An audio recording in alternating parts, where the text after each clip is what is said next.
Today on the newscast, the Palestinians urge the United Nations to expel Israel as the UN commemorates Israel's founding as a catastrophe.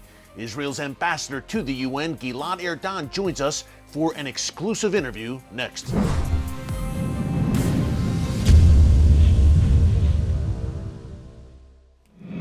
Hey folks, Erick Stakelbeck here. Welcome to the Watchman Newscast, a quick update on Operation Shield and Arrow, which we've been covering here on the newscast in recent days. Israel and the Iran-backed terror group Palestinian Islamic Jihad reached a ceasefire over the weekend that continues to hold.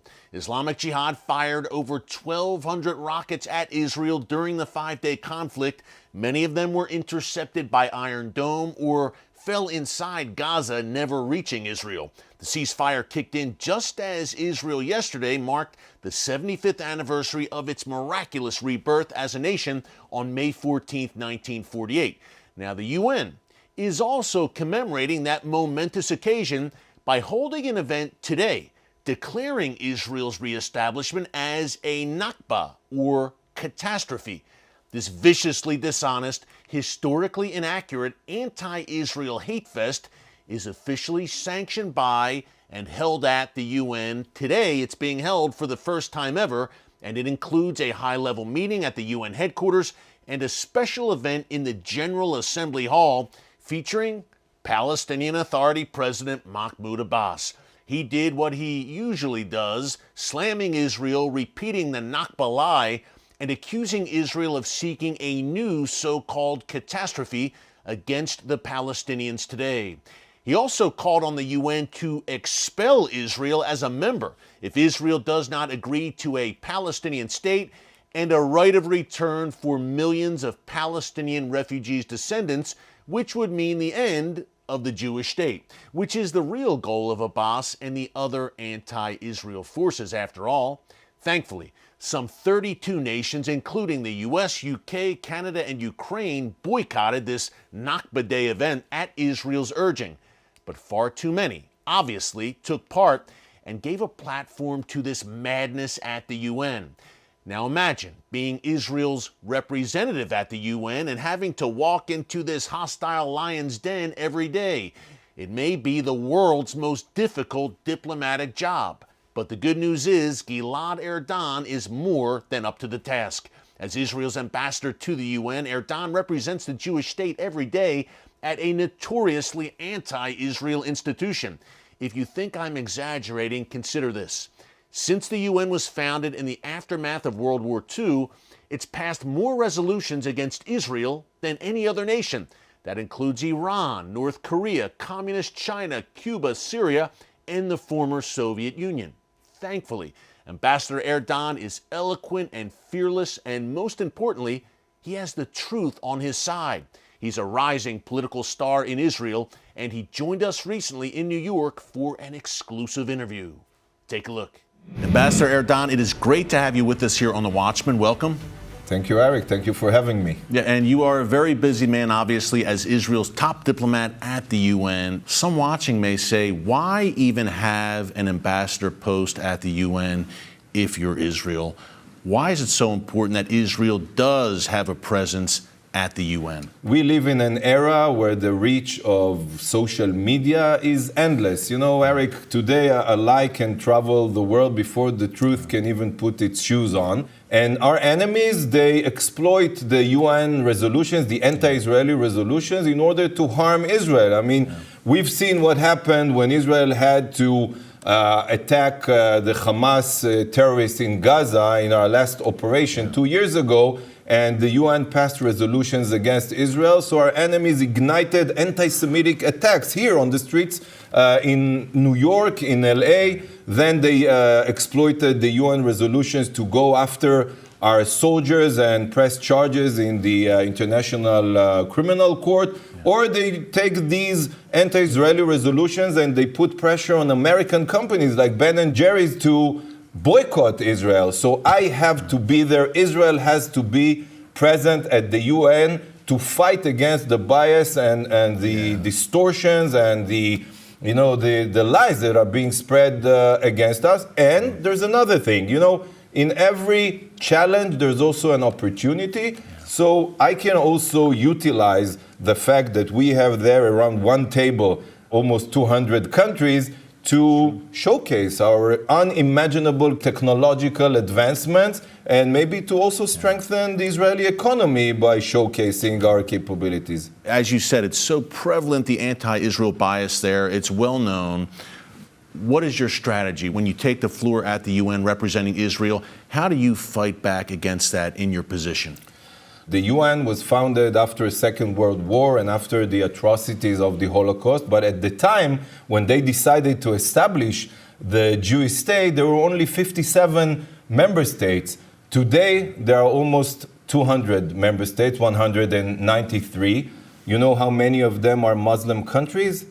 A good number. Almost 1/3. 57 member states. You know, there are 1.5 billion Muslims around the world. So 1/3 of the UN, they vote automatically to support all the Palestinian demands and resolutions. Because the UN is so convoluted, you cannot decide any decisions, make any decisions or hold discussions with 200 member states. So the UN, they divide member states, they divide themselves into either regional or religious voting blocks. And many times, even though we have great relationships with a specific country, because it belongs to a regional or a religious voting blocks, so they vote according to the instructions they receive. Yeah. For example, the UAE, we just made peace with the UAE. We had great bilateral relations with them, but they're being pressured by the Arab League or the Organization of Islamic Cooperation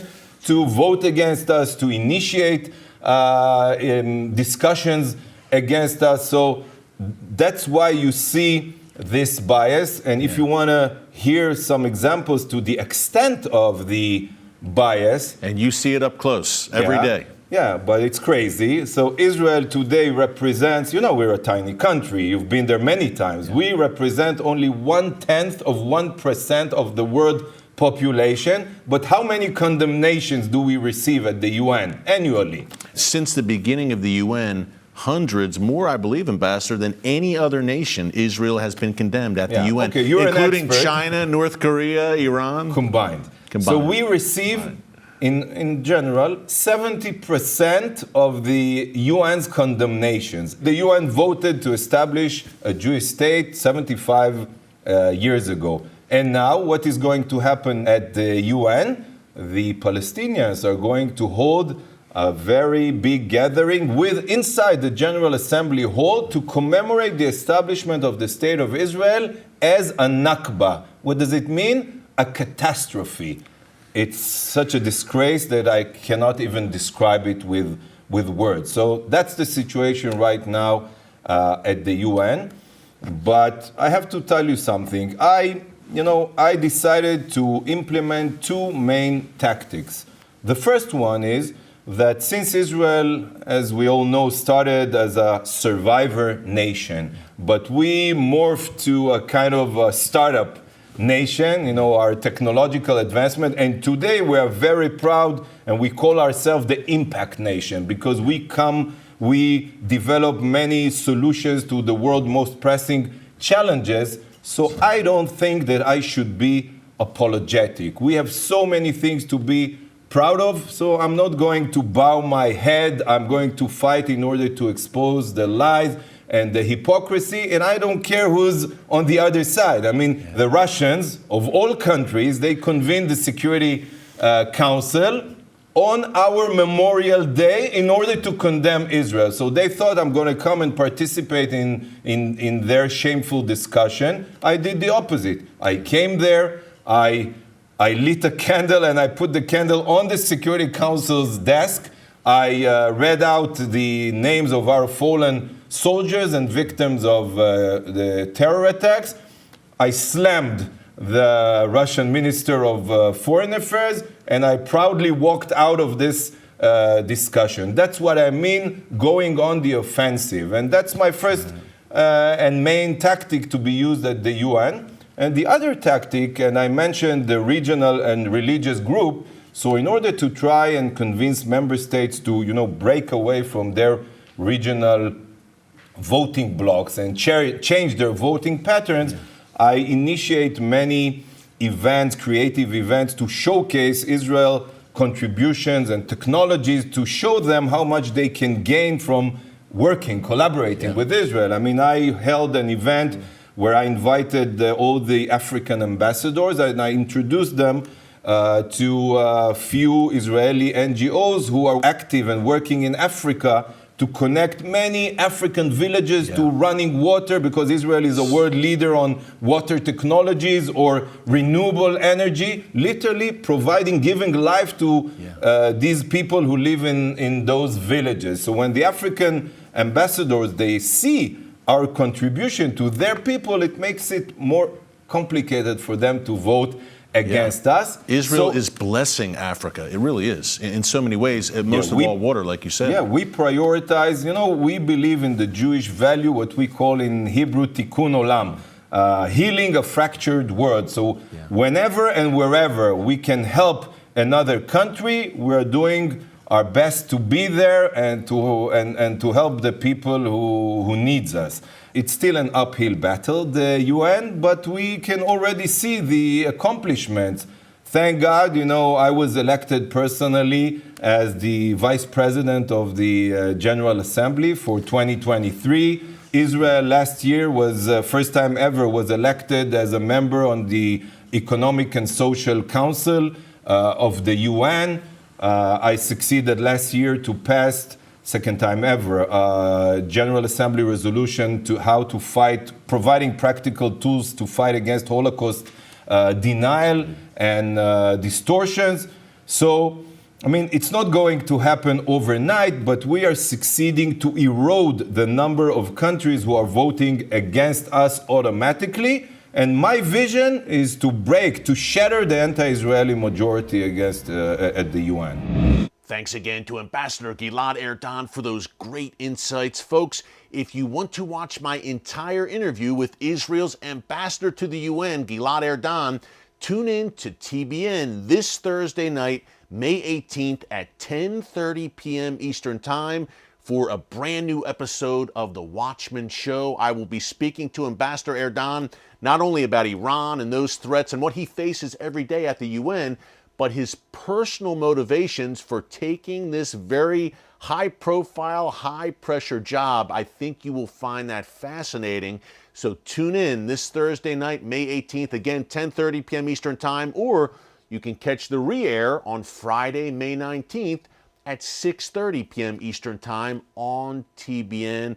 Don't miss it, folks. It's a great interview, and Ambassador Gilad Erdan is certainly one to watch on the Israeli political scene, a major player now and in the years to come.